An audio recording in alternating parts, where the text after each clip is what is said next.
कई ऐसी सीटें हैं जिस पर लोगों को ध्यान देना होगा, निगाह होगी, जैसे कि गांधीनगर, अमित शाह यहां से उम्मीदवार हैं, मैनपुरी, डिंपल यादव यहां से उम्मीदवार हैं, शिवराज सिंह चौहान विदिशा से उम्मीदवार हैं, अधीर रंजन चौधरी बहरामपुर से हैं। यह चुनाव 13 मई को होने वाला है। ज्योतिरादित्य सिंधिया गुना से इस बार उम्मीदवार हैं, उनके मतदान का आज प्रकरण पूरा हुआ। सुप्रिया सुले बारामती से इस बार उनकी किस्मत लॉक हो चुकी है। यूसुफ पठान अभी बहरामपुर से है, उनका अभी फैसला होना बाकी है। अब तीसरे चरण में 93 सीटों पर मतदान हुए हैं। इनमें से भारतीय जनता पार्टी के लिए खोने के लिए और पाने के लिए क्या क्या है। 93 सीट्स में से 2019 में 2019 में भारतीय जनता पार्टी को 71 सीटें मिली थी, 2014 में 66 सीटें मिली थी, 2019 में 46 सीटें मिली थी। यानी कि 2019 में भारतीय जनता पार्टी ने 93 में से 71 सीट हासिल कर अपने बेस्ट परफॉर्मेंस को सामने रखा था। अब चुनौती है 2024 में इससे भी बेहतर करने की।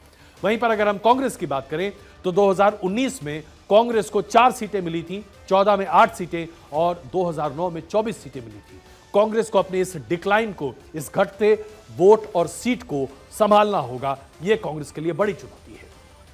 क्षेत्रीय पार्टियों की बात करें तो शिवसेना को 4 सीटें 2019 में मिली थी, जेडीयू एनसीपी को 3-3 सीटें मिली थी।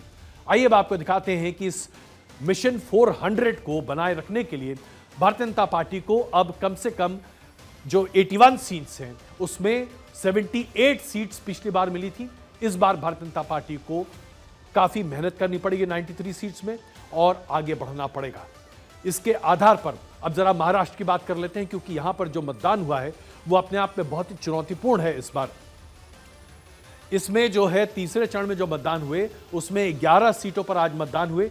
इसमें से भारतीय जनता पार्टी के पास 4 सीटें थी, शिवसेना के पास 4 और एनसीपी के पास 3 सीटें थी।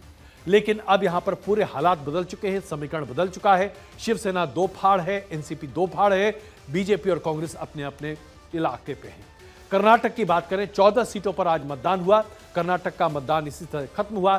उत्तरी कर्नाटक का यह बेल्ट भारतीय जनता पार्टी के लिए समय हमेशा से मशहूर और उसके साथ साथ पावरफुल रहा है। लिंगायत वोट बैंक यहां पर भारतीय जनता पार्टी के लिए सक्रिय रहा है। लेकिन क्या लिंगायत वोट बैंक इस बार भारतीय जनता पार्टी के लिए काम करेगा? यह अपने आप में महत्वपूर्ण सवाल है, जिसका जवाब हम 4 जून को आपके सामने प्रस्तुत कर सकते हैं।